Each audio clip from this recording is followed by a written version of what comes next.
Hey everyone, welcome to the show. I have an update to share about one of Trump's Capitol insurrectionists. It's time for an episode of Where Are They Now?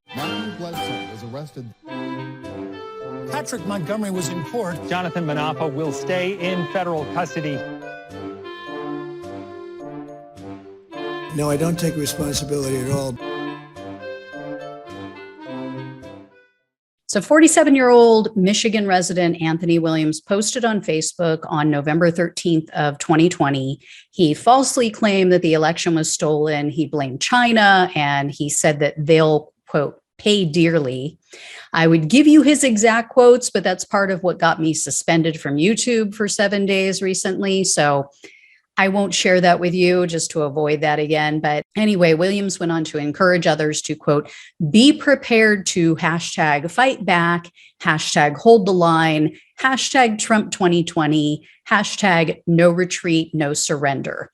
And Williams posted on December 29th of 2020, writing, quote, yep, we pissed and we come into Congress, hashtag midnight riders, hashtag storm the swamp in DC, Jan 5 through 7.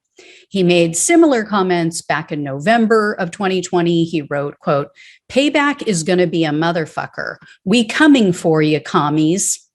Williams also suggested on multiple occasions that Democrats should be hung for treason. He encouraged others to, quote, storm the swamp. And he talked of war and a, quote, bloody ending. On December 30th, he spelled out his intentions online.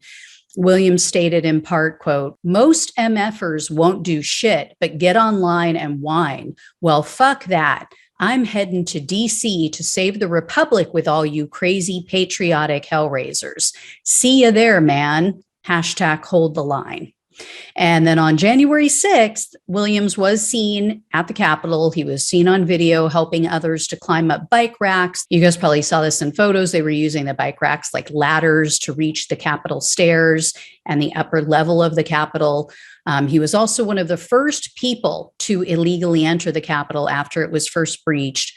And once inside the building, Williams was part of a large mob that overran officers in the Capitol crypt. He and others were mocking them. They physically resisted the officers as the police were trying to push the mob out of the area. And in fact, in one video, he was seen locking arms with another person, and they were pushing back against a line of officers. And Williams shot photos and he recorded videos inside the building, and then he shared them on Facebook, of course. He was smiling in some of them. He was clearly proud of his illegal actions. And in a video that Williams shared on Facebook, he was seen and heard celebrating with other people after Congress was forced to stop counting the electoral votes. Williams proclaimed, quote, we took this fucking building. You got to do what you got to do when shit gets fucking desperate. Desperate times, desperate measures. Trump 2020, motherfucker. And in a Facebook post, which included a photo taken outside the Capitol, Williams wrote, quote, Operation Storm the Swamp, hashtag no retreat, no surrender. In another video shared by Williams, he bragged, quote, we just stormed the stairs of the Capitol, pushed the cops back, and were maced and pepper sprayed and hit everybody. Fuck that. We took this fucking building. So the prosecutor also says that Williams stole bottles of water that the police had stored on the upper west terrace of the Capitol. They put the bottles there to help decontaminate officers who were sprayed with chemicals. So Williams took them and he was handing them out to other people.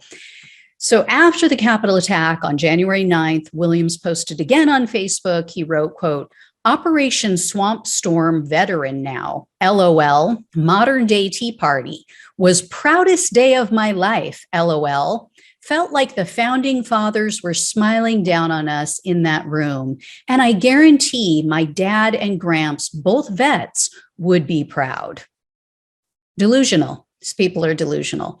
He continued to boast about his illegal actions. He posted on the website patriots.win on April 6th of last year, and he wrote, quote, I also stormed the Capitol and got popped by the FBI 2 weeks ago, so I'm not one for making up stories. MAGA since the escalator.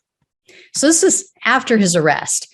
That same month, on April 19th, so again, after his arrest, Williams posted and wrote, Quote, I was in the Capitol and have absolutely no remorse or fear in saying or doing it.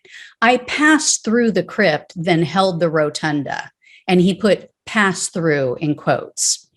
The following month, he wrote additional posts and he tried to claim that he was just protecting the Capitol from Antifa. But then by July 14th, he was back to bragging again. He wrote, quote, well, at least I got in with the first batch of patriots on Jan 6th. And you're not going to be shocked to hear Williams has had quite a few run-ins with the Popo, although they were quite some time ago.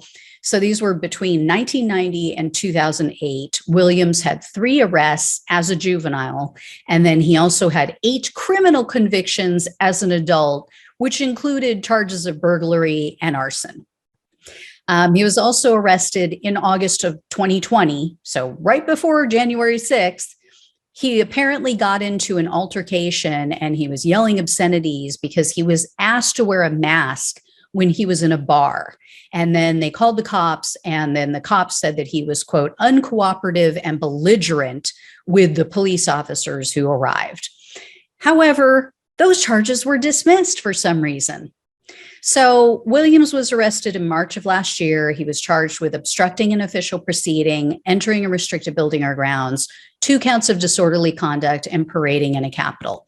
Unlike most other January 6 defendants, though, Williams refused a plea deal. He opted instead for a jury trial. Huge mistake. In June of this year, he was found guilty on all counts, including the felony obstruction charge. So he was looking at a maximum of up to 20 years in prison, 5 years of probation, and $250,000 in fines. However, sentencing guidelines, as I've shared with you guys, they're always much lower. So the prosecutor requested 64 months in prison, so just over 5 years, 3 years of probation, $2,000 in restitution, and special assessments. Unfortunately for Williams, Chief U.S. District Judge Beryl Howell presided over his case. She has been by far one of the toughest January 6 judges, and she ended up giving the prosecutor almost everything they asked for. Judge Howell sentenced Williams to 5 years in prison, 3 years of probation, a $5,000 fine, and the $2,000 restitution fee. Proudest day of his life. I'm sure he's still holding out hope for a Trump pardon, though, in 2025. We'll see how that works out for him.